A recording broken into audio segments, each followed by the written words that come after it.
Hey, YTPC, New Jersey Piper Ben here.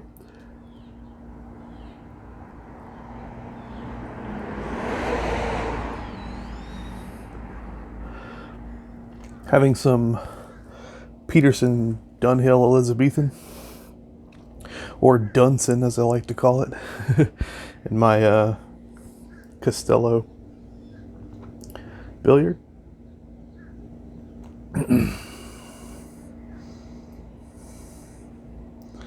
Lovely smoking pipe. Lovely looking pipe.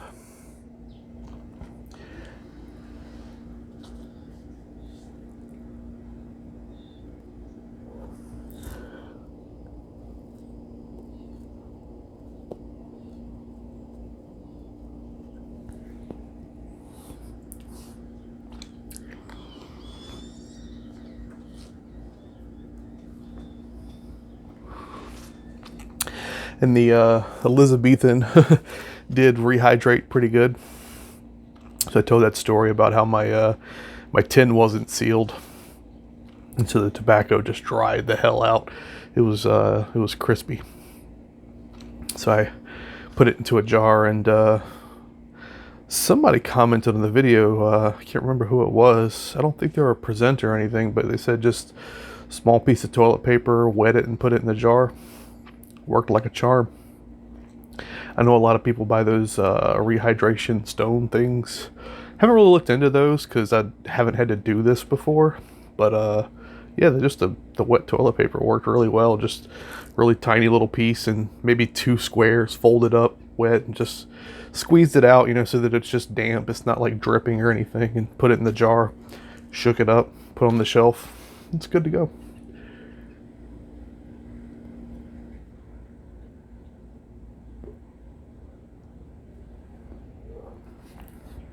But yeah, I made that video last night with the LJ Peretti number 8 slices, and I just totally lied to you guys.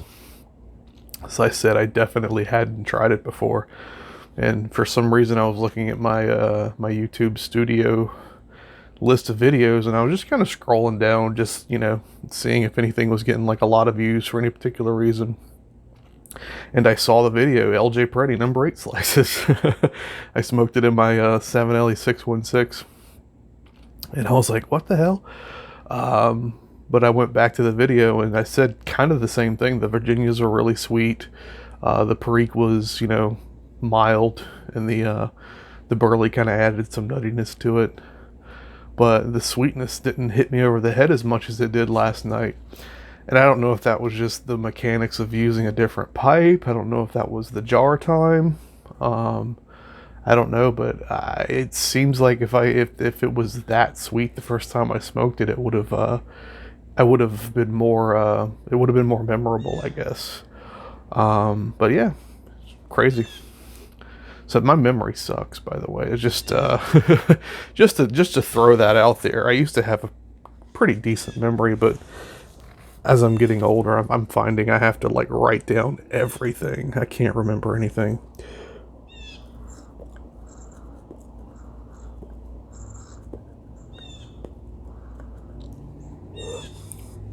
I'm always putting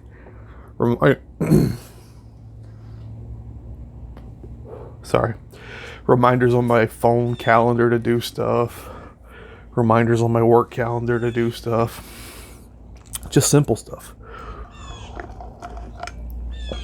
But one of the things I do find really useful, like if you're doing like a free trial, or you have like promotional pricing for something like internet or whatever, to put that on the calendar and say, hey, call and cancel this, or call and renegotiate the price.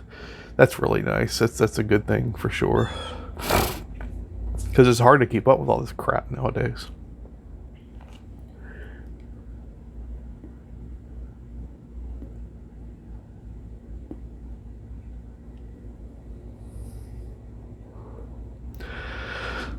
Onion Paws. And congrats to Onion, by the way, and his wife and family. She got that job in Virginia, so they're going to be moving over there, but he's taking a vacation with his daughter Sadie to Alaska before he moves, and that's just really awesome. I'm really happy for him and his family. Virginia's beautiful. It's obviously got the Blue Ridge Mountains. in pretty much most of the state, except for like the East Coast part of it. But I'm not sure exactly where he's going to be. But it's a beautiful state.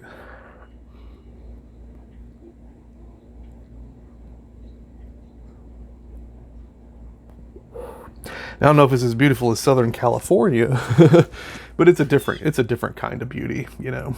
I mean, there's no beach around there that's going to compete with the beaches that were near him, but you know, depends on what you like, really.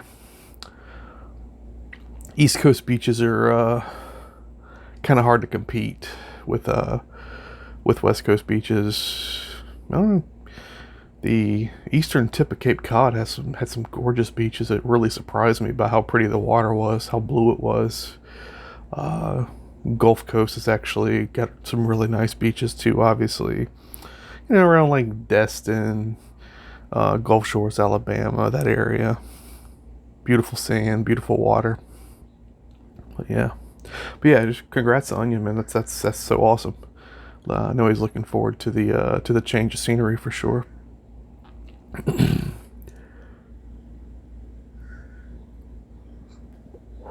My rented a Red Box last night. Just hadn't done that in a long time. It's a movie I've been wanting to see. It's called The Hunt.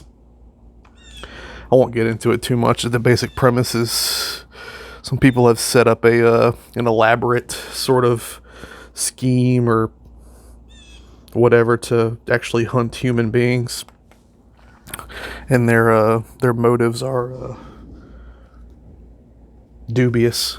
Again, I don't want to get into it too much. You may have heard of it, but there's some controversy around the movie because of the subject matter. But I'd say, just in my opinion, it's a fun ride. It was a fun watch. I don't think the controversy is fully warranted, and honestly, these days most controversy really isn't. Things get blown out of proportion all the time, and I think that's what happened with this, because I'll just say it's political, but the movie, you know, is an equal opportunity offender. It pokes fun at both sides, and if you can laugh at yourself, you'll be fine. If you have a good sense of humor, you'll be fine. But yeah, it was a good time, and the lead in the movie, Betty Gilpin, was awesome. She was a lot of fun to watch in that role. Her character was just so interesting, and her reactions, and she kicked ass in that movie. So that was a lot of fun to watch. Yeah, I'm glad I rented that.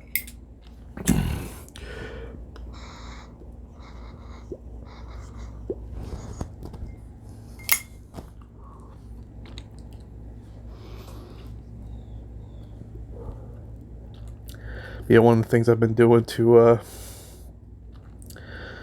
kind of I don't know, it's not a hack, but I've got YouTube TV.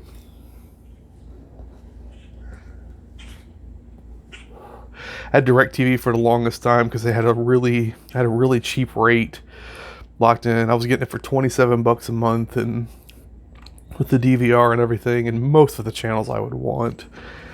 That pricing ran out. Called them. They're like, "Yeah, I'm sorry, we can't do anything. This is the best we can do." So I was like, "All right." And I was basically like, "Listen, you can either keep taking my money or not." And they didn't want to keep taking my money, so I canceled it and went to YouTube TV, and it's fine for the most part. I again, DVR is kind of my main feature that I'm looking for, and I know YouTube TV has unlimited DVR storage for 8 months, I believe, and that's pretty much was like sort of the deciding factor for me.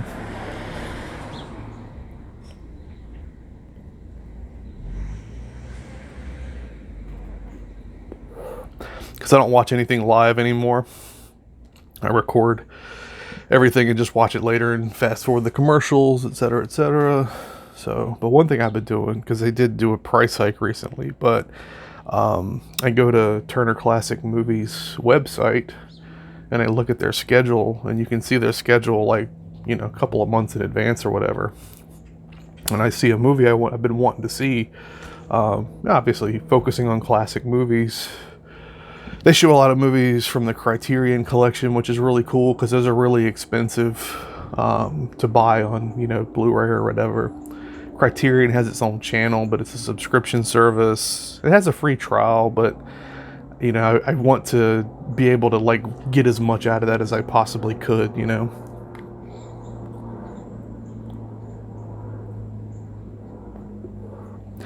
And it's just a matter of time with me, with work and everything, just being busy. But anyway, Turner Classic Movies, go to their guide on their website, find a movie I want to watch, go to YouTube TV's app, and then search the movie in the app, and then just add it, and it'll record it, and keep it for up to 8 months. So I probably recorded like 8 or 10 movies, so that's really cool. Watched Les Samurai the other night, Jean-Pierre Melville French movie. It was really good. But yeah, so, you know, that's kind of cool. If anybody likes old movies.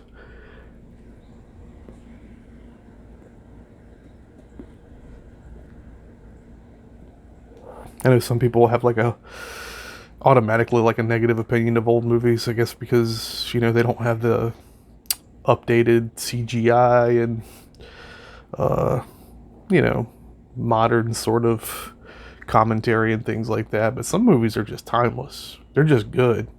It doesn't matter what time period it is, as long as you have somewhat of a context, meaning, you know, like, you know, watching like an Alfred Hitchcock movie. Maybe if you try to watch that in like 1,000 years, it's not going to make any damn sense because of what's happened in that amount of time. But for now, given the modern age of cinema, when the talkies kicked off, you know, like a movie like Ninochka, Greta Garbo movie, that was one of her first movies where there was actually audible dialogue, and it was a big deal in that movie because she plays a very stern character from like Soviet Russia. She's a communist.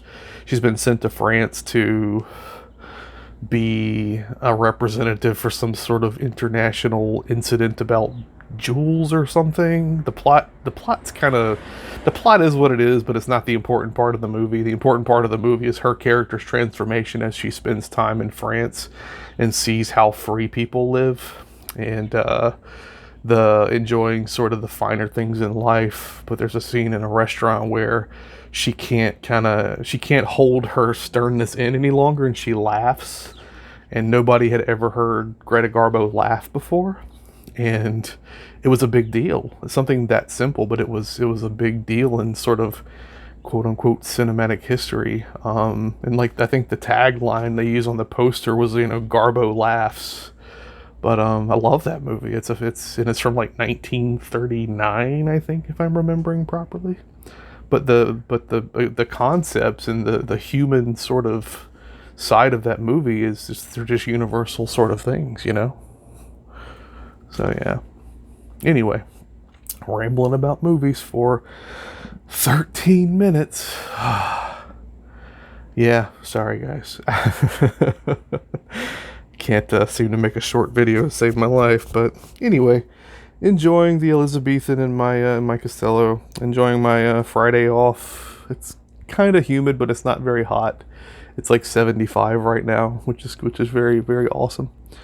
But yeah, kind of rainy-ish for the next few days.